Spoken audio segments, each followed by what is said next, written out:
Good evening. I'm the real Rita Brent, and this is the Rita Brent Report. The Rita Brent Report.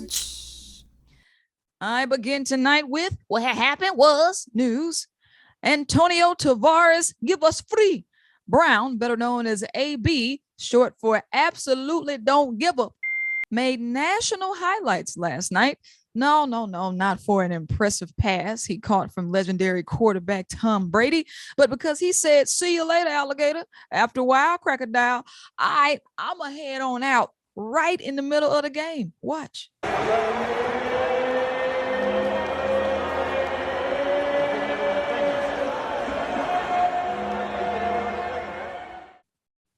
What?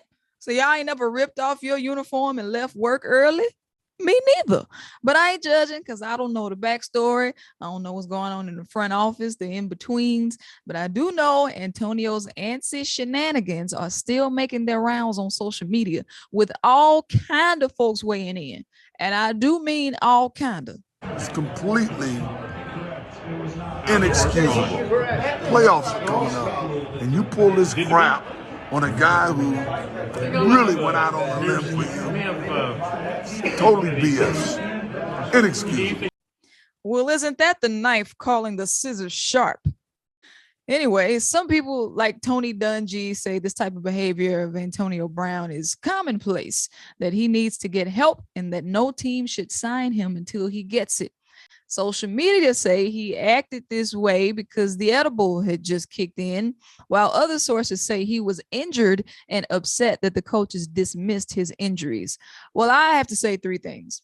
Number one, Black athletes are the most valuable specimens in the entire world, and the owners absolutely know that. So if I'm an athlete, I'm taking control over my future and doing what I need to do to protect my mind and body, just like these owners and these coaches protect their own interests. Amen. Number two, don't take your blessings for granted. Many people could have seen that and felt like Antonio Brown was being unappreciative and ungrateful. Know that there's always somebody barefoot who would love to be in your shoes. Number three, do not try this at home, especially if you have already stole PPP loan money. You cannot afford to not stay under the radar. Up next, then, there's goody for you news. Twitter done melted Marjorie's margarine.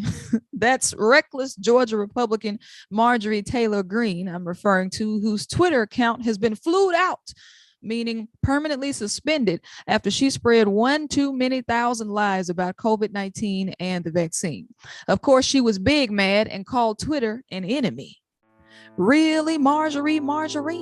Hardworking Americans are getting evicted by the minute, waiting on a stimulus check to pay bills and buy a meal. Yet a platform with the cute baby blue bird as a logo is your enemy?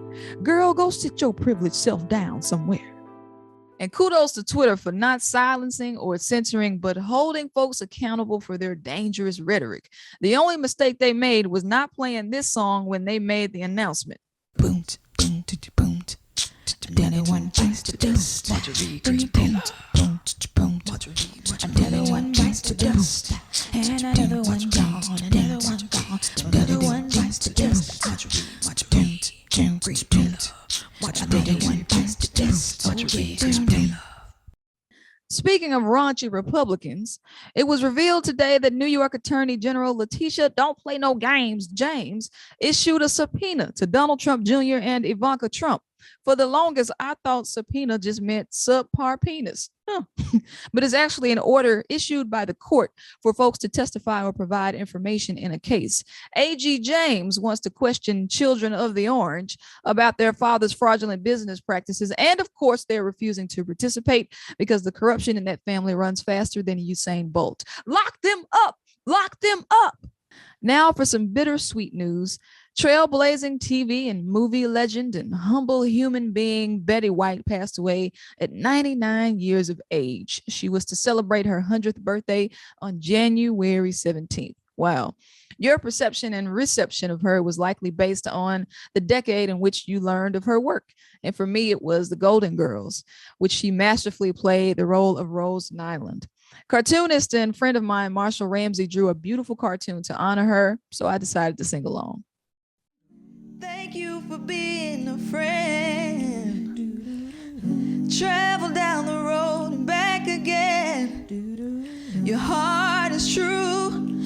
pal and a confidant. Yeah. Thank you for being a friend. Travel down the road and back again. Your heart is true. You're a pal and a confidant. And finally, tonight, I'll leave you with something that fell in my spirit. Spirit. The boundaries you set are a direct reflection of your self-worth. Woo! I think I'll say it again. The boundaries you set beget your self-worth. This weekend, this picture popped up on my timeline, and I thought, man, now there's a couple that knows their self-worth. And you know, they had to set a heck of a lot of boundaries to protect it. How they managed to exude happiness after half of America tried to rip it away from them via hatred, racism, and lies will forever be an honorable feat to me. But what if they had not set boundaries and allowed people to mistreat them and talk to them any kind of way and misuse them and abuse them? That would mean that they believed that's how they deserved to be treated. Michelle famously said, when they, whoever they may be, go low, you go high. That's not just a quote, that's a boundary she set for herself. Now look at her, worthy, glowing, and showing the world how you thrive in spite of. You go, girl, and you go, boy. Remember that. The boundaries you set are a direct reflection of your self-worth. That's all for tonight, folks. Be sure to subscribe for more of the Rita Brent Report. The Rita Brent Report. Until next time. Hey, baby, can I quit my job like Antonio Brown? Hell no, what's wrong with you? Come on, babe, you don't want me to do nothing.